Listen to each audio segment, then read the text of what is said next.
Good morning, everyone. If everything goes as planned, this video will go live actually on New Year's Day. And so I'm going to wish you a Happy New Year.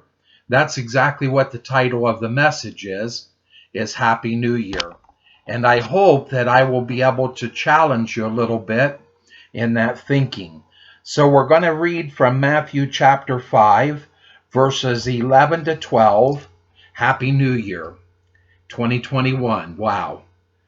Blessed are ye when men shall revile you and persecute you, and shall say all manner of evil against you falsely for my sake.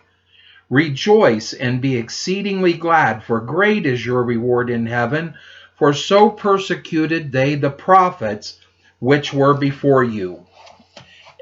I've been really into the midst of, in my own personal study time, as well as it seems in messages, of looking at verses that were kind of really tough to look at.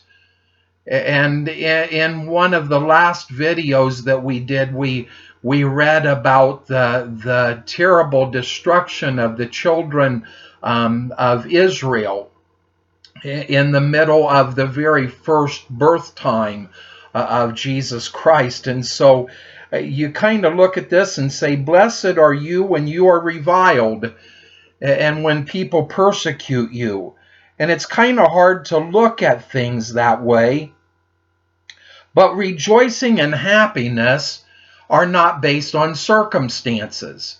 And that is something that we miss really, really a lot as Christians, especially today, because we base our happiness on circumstances. But if that was the case, then certainly Jesus in this powerful Sermon on the Mount could not have said, blessed are you when you are persecuted. But the circumstances do not determine whether we are happy or not. It is our relationship. Stay with me. The words Happy New Year, I just said them to you, and I will say them a lot more across the next few weeks of time. Friends will say the same thing to me back. Happy New Year. Will these greetings be only just friendly formalities, or will they be prophetic of good things to come in the days ahead? In the newsletter that we're working on right now, I recognize the fact that it seems like year after year after year, as New Year's comes up and I read the post from my friends, oh, I'm so glad this year is over with. It has been such a terrible year and I can't wait for next year because next year is going to be better. And boy, it usually doesn't go that way. Could you have ever foreseen what 2020 was going to be like? Well, we can't wait for 2020 to be over and to get to the next year, but the reality is just because January 1st comes along on the calendar and we mark a new year, all of the things in our lives don't just suddenly change and become better. I'm so sorry to tell you that. I know many will probably tune me out right now and say, wow, Mike, that wasn't very encouraging, but it is the truth. It is truly the truth. So, will the words Happy New Year be just formalities, or will it be a prophecy of good things to come? The answer actually truly does not depend on our circumstances. If it does, it's not going to be a happy year for you.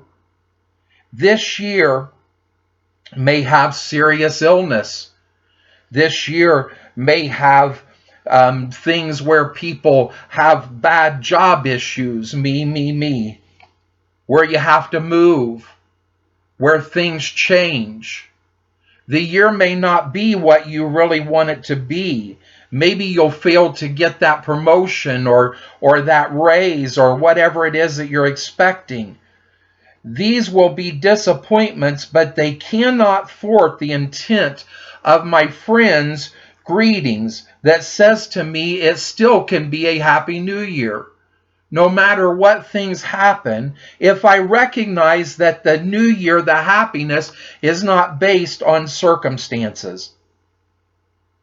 Happiness is not something that depends significantly on where I even am or what is done to me.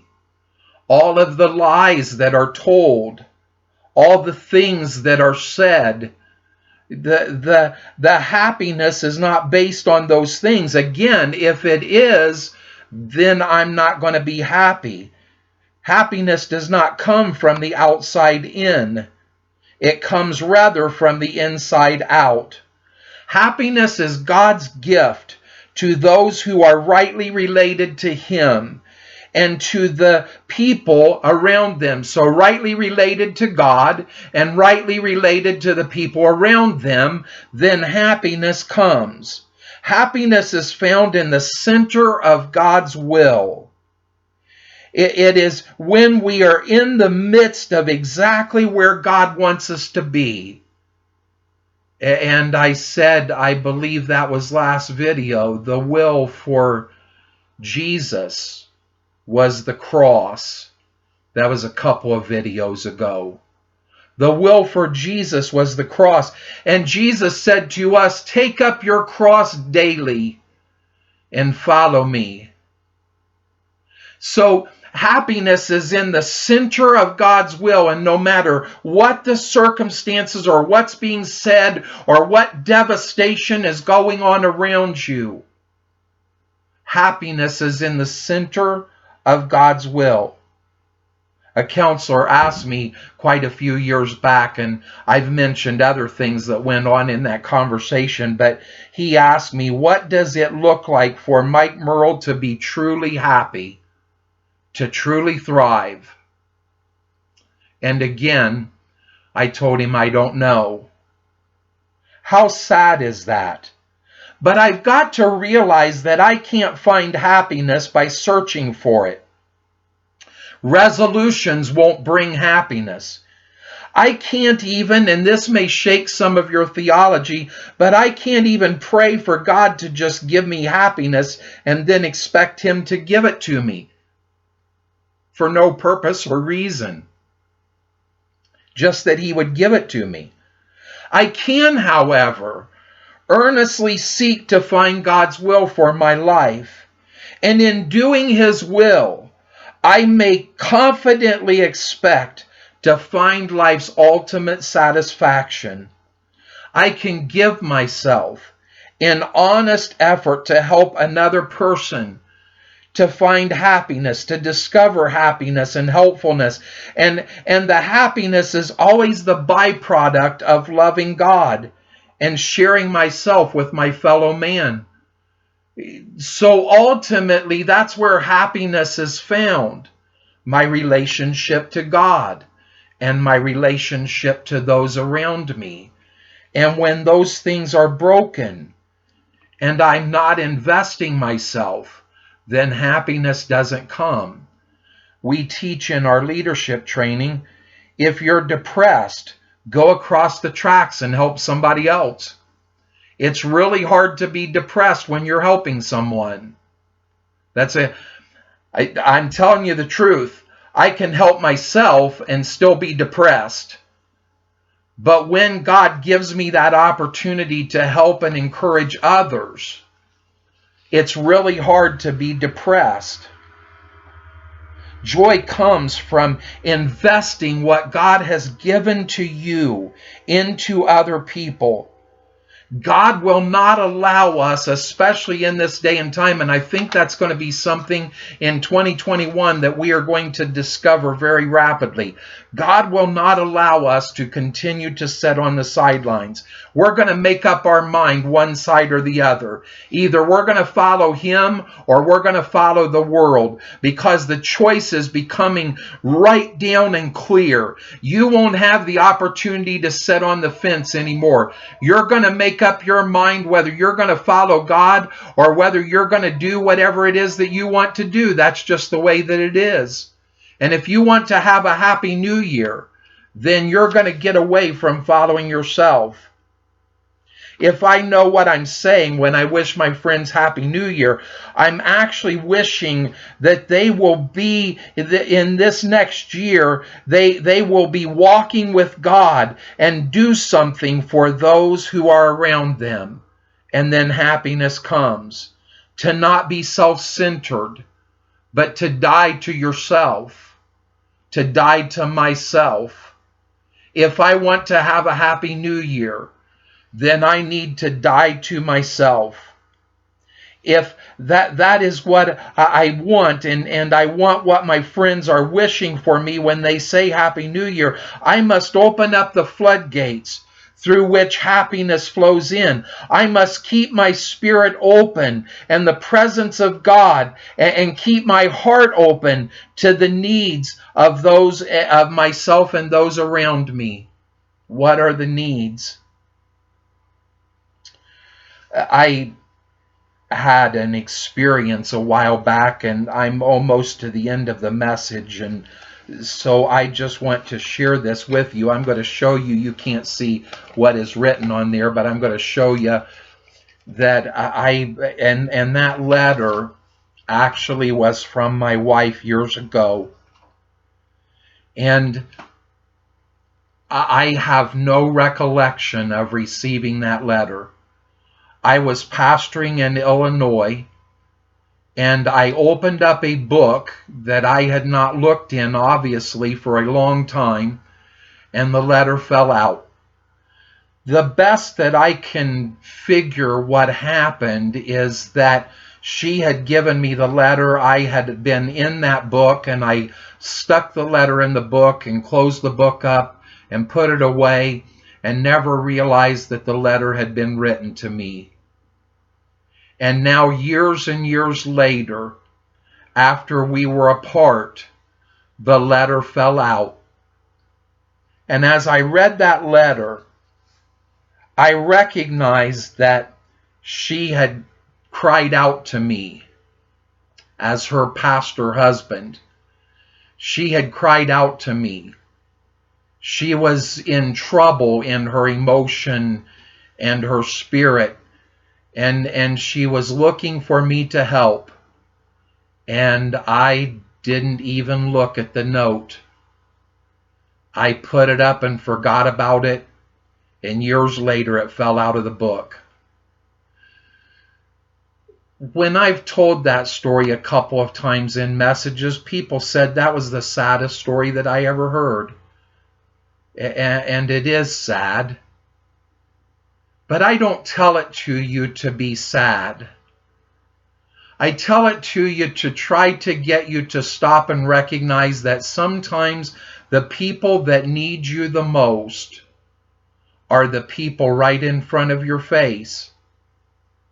And you may be chasing after this or that or something else and saying, well, if I could just get this, I would have a Happy New Year.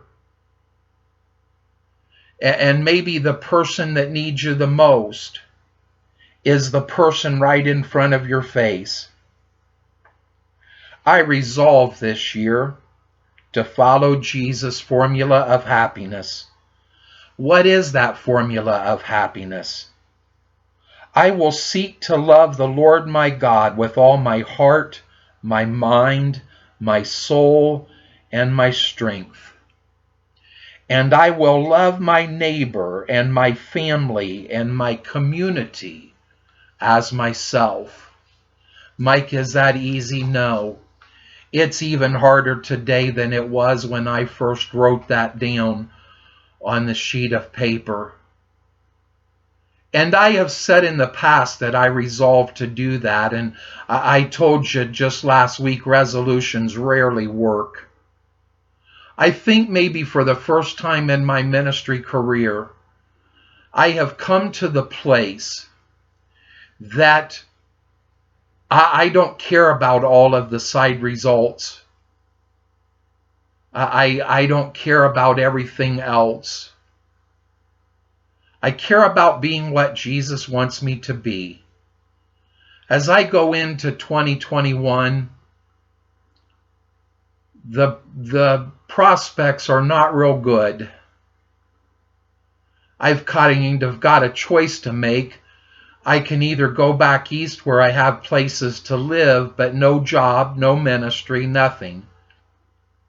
Or I can stay in Arizona and have ministry where I don't have really any place to live or any income. I would just be doing ministry free gratis. What does God want? I don't know. What does God want for your life? I don't know. But what I do know is that God lays out the plan, and the ultimate hope of happiness is to love the Lord your God with all of your mind, soul, strength, and I knew that I would do that. God help me. Your mind, soul, strength, and heart. And to love your neighbor as yourself. And the neighbor is all inclusive to everyone. I want you to know something.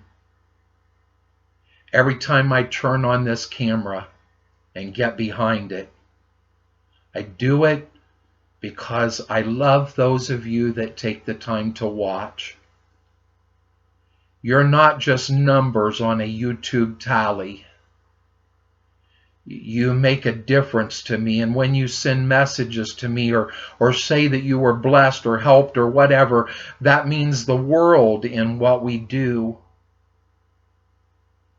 Because I'm not on here to play a game or try to give you some fancy prophetic message that will make you feel better about yourself. The reality is probably 2021 is not going to be any better.